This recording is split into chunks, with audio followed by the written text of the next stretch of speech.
Selamat malam, salam sejahtera. Ini satu lagi kemenangan besar kepada Anwar Ibrahim yang baru diumumkan sebentar tadi.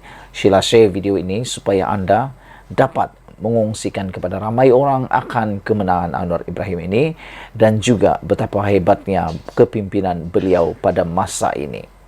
Saudara-saudara sekalian, didedahkan malam ini bahawa kadar inflasi stabil sejak kerajaan perpaduan berkuasa.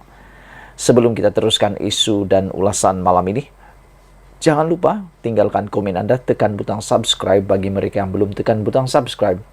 Tekan butang subscribe itu percuma.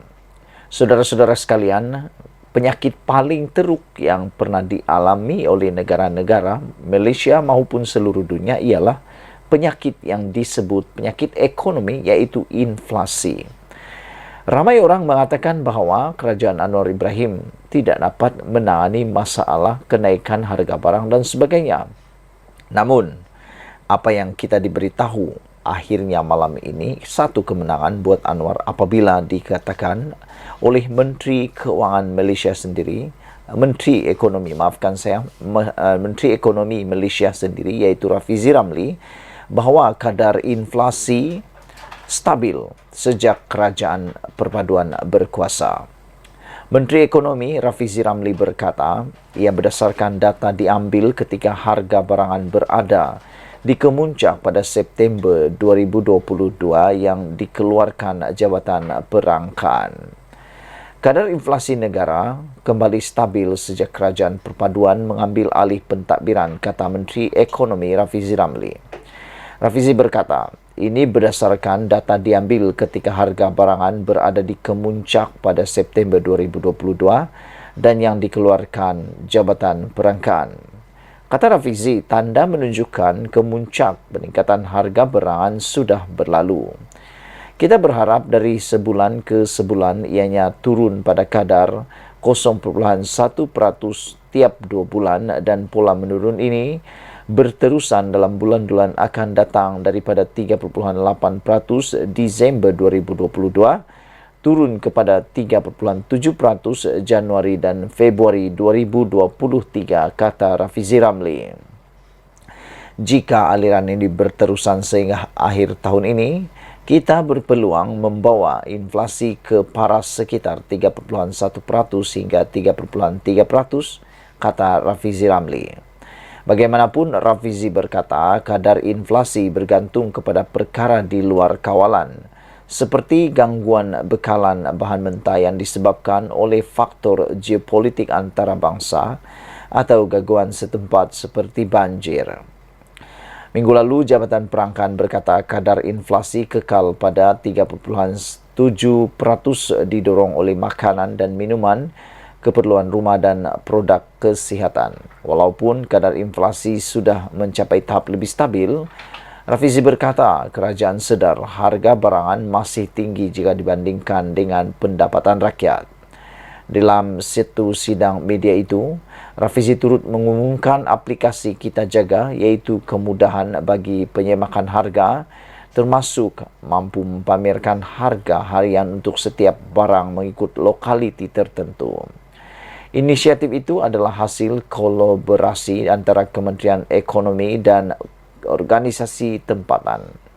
Kita Jaga yang membangunkan aplikasi tersebut serta ciri-ciri kegunaannya. Rafizi berkata aplikasi Kita Jaga itu boleh membolehkan rakyat membuat pembelian secara bijak.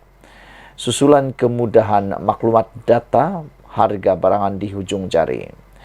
Kementerian Ekonomi akan memulakannya dengan data harga barang runcit kerana kebanyakan kenaikan harga tertumpu dalam kategori ini dan seterusnya diperluaskan kepada kategori lain untuk kegunaan rakyat, kata Rafizi Ramli. Sekian dulu untuk kali ini, ikuti terus ulasan selepas ini. Selepas didakwa bermimpi di siang hari oleh Zahid Hamidi terhadap Perikatan Nasional, tampil mereka menepis dan menjawab dakwaan daripada Zahid Hamidi ini dengan mengatakan bahawa kami tidak mimpi, kita tidak mimpi, Perikatan Nasional tidak mimpi, tetapi Zahid yang lupa, kata mereka. Ini memang menarik. Sasaran Perikatan Nasional PN untuk memenangi 15 kerusi Dewan Undangan Negeri DUN Majoriti Melayu di Pulau Pinang dalam pilihan raya negeri PRN bukan angan-angan.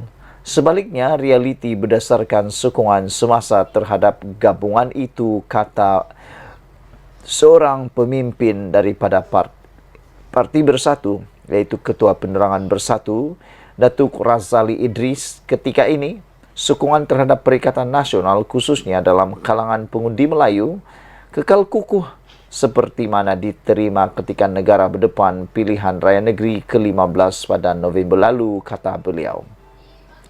Namun demikian, saya teringat ketika dahulu UMNO juga pernah melalui keadaan seperti ini, atau Barisan Nasional mengelalui keadaan seperti ini. Sebelum PRU 15, Anda pasti masih mengingat betapa gah dan megahnya Parti Barisan Nasional memenangi DUN, pilihan raya DUN Melaka dan Johor dengan kemenangan besar majoriti 2/3. Pada waktu itu, para pemimpin dalam Barisan Nasional dan UMNO mendakwa bahawa mereka mendapat sokongan penuh daripada rakyat semula. Mereka yakin untuk memenangi PRU 15 sehingga mendesak pembubaran parlimen disegerakan dengan andaian mereka masih mempunyai sokongan yang kuat, dan itu mereka menilai sokongan itu berdasarkan kemenangan besar di Dewan Undangan Negeri Melaka dan juga Johor. Namun, apa yang berlaku benar-benar di luar jangkaan dan juga di luar sangkaan Barisan Nasional dan UMNO. Semasa PRU 15 baru-baru ini, Anda pasti tahu, UMNO, Barisan Nasional kalah teruk. Mereka hanya mampu menang 29 kerusi parlimen. Walaupun mereka mengandaikan menang besar, sehingga berani memaksa pembubaran parlimen disegerakan. Akhirnya mereka dapat balasan dengan kekalahan yang teruk.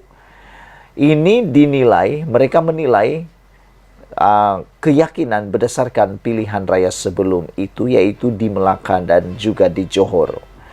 Adakah yang dinilai oleh Perikatan Nasional berdasarkan PRU 15 juga akan mengalami nasib yang sama dengan Barisan Nasional dan UMNO?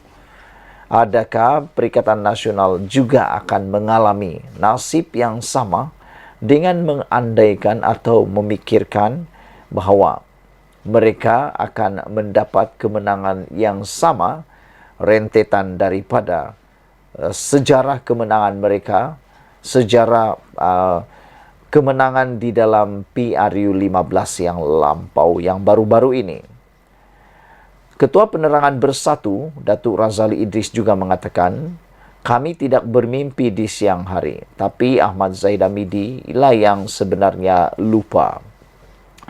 Realitinya, UMNO tidak pernah dapat memegang kerajaan negeri di Pulau Pinang dan semua kerusi parlimen yang pernah dikuasai mereka kini menjadi milik Perikatan Nasional, katanya kepada Berita Harian.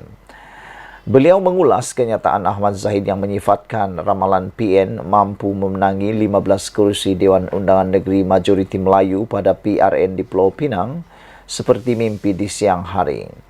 Sebelum ini, sebuah portal meramalkan Perikatan Nasional mungkin menang 14 kerusi Dewan Undangan Negeri Majoriti Melayu di Pulau Pinang. Bagaimanapun, laporan sama mengatakan gabungan itu mungkin tidak dapat merampas kerajaan negeri daripada Pakatan Harapan kerana tidak mendapat sokongan bukan Melayu yang membentuk majoriti 62 hingga 98% pengundi di 25 daripada 40 kerusi di Pulau Pinang. Dilaporkan PAS dan Bersatu Pulau Pinang mencapai persefahaman untuk membahagikan sejumlah 15 kerusi Dewan Undangan Negeri kawasan majoriti Melayu pada PRN akan datang. Pesuruhjaya PAS Negeri Muhammad Fauzi Yusof berkata kedua-dua parti komponen PN negeri itu turut mengadakan perbincangan dengan mengenal pasti calon berwibawa. Razali berkata sasaran dan keyakinan merampas kerusi Dewan Undangan Negeri juga hasil tinjauan dan penyelidikan dibuat parti, bukannya sekadar andaian semata-mata. Katanya pasukan gerak kerja mengumpul maklumat di peringkat akar umbi dan meneliti sekungan pengundi di bawah. Alhamdulillah sehingga kini petunjuk yang diberikan meyakinkan, namun kita berserah kepada Allah, katanya. Sekian dulu untuk kali ini. Jangan lupa tinggalkan komen Anda. Sila tekan butang subscribe sekiranya Anda belum subscribe lagi. Tekan butang subscribe itu percuma. Malaysia kita punya, kita juga sama-sama cintai Malaysiaku. Bye-bye.